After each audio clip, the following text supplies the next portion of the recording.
With more than 12% of Kern County now out of work, this holiday season is posing special challenges for many because wish lists often take a back seat to basic needs. And while the workers themselves have to face the frustrations of being unemployed, their children also have to cope. Tonight, one family learning hard lessons about going on with normal life when life is anything but normal. Being more pressure than I was in junior high. Keaton Harrison knew his first year of high school would be full of changes. Kids with tattoos, kids smoking or something like that. But a year ago, neither he nor his mom, Doreen, could ever have imagined how their lives would be turned upside down. I always dreamed of having a perfect, life for him and always being able to provide for him. For 15 years, the two called this small duplex home. And then the changes began. I never, ever dreamed in a million years that this would happen to me. Doreen lost her job. She developed health problems. By last Christmas, this small family had virtually nothing left. So Keaton chose to spend that holiday raking leaves in neighbors' yards. Couldn't have a tree. I didn't have any money for Christmas, not a cent. So he went out all day long. He woke up about 8 o'clock in the morning and worked until about 3 that afternoon, and he made $57. Which he then used to take his mom to Christmas dinner. But that holiday would be their last in this home. On New Year's Day, they were evicted.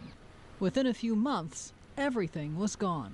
All we had was just 2 bags of clothes. I had my clothes and my son's clothes. We had lost everything else. Only Keaton's closest friends know just how much all of those changes altered Keaton's life. Or know that now when he boards the bus after school, he's taking a long ride. Sometimes, the buses, they don't always run on schedule. And an even longer walk home to the Bakersfield Homeless Center. That'll be like the worst day of my life. Their first night here, still a painful memory. Just walking in as a teenager, it's just... I pictured it like jail or something, just a lot of chaos and, real rough people, And boy, was I wrong. When I got here, I was really surprised. The women here and the men, they're exactly like I was. Since that day, the two have learned to adapt. Have you been surprised by how little you can get by with? Very. You can get by with very little. Today, they share a set of bunk beds and 2 small lockers for what few possessions they have left. I have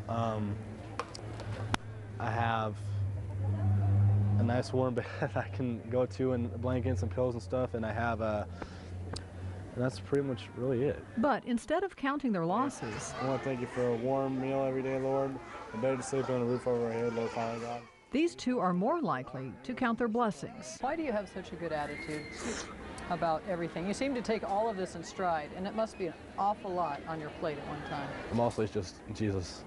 It's just Jesus Christ. I really keep my faith in, and He's just helped me through so much adversity.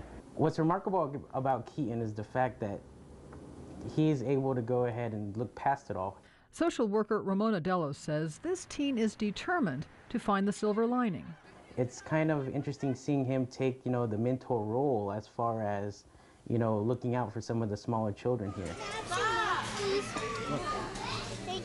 And he's turned into his mother's biggest cheerleader. Telling his mom that, they're going to make it. Being there, he's, that uplifting spirit that, a lot of families just don't have. This is what I'm thinking. Get her a little apartment or a little studio and sleep out in the parking lot in my car. That's what he told us. Silly. He's silly. A teen trying to keep a light heart from the time he goes to bed until he gets up and faces another day. I think people need to be aware of, just how easy it can happen. Somewhere you have to learn how to budget, and you really have to learn how to save. You really do for hard times like this. Are you at all concerned what people might think after they see the story? Most of them will put me down because it's just the environment these days, but I won't really think any different. I'm just going to feel like, I actually got to do this and share my, my mind and share what I think.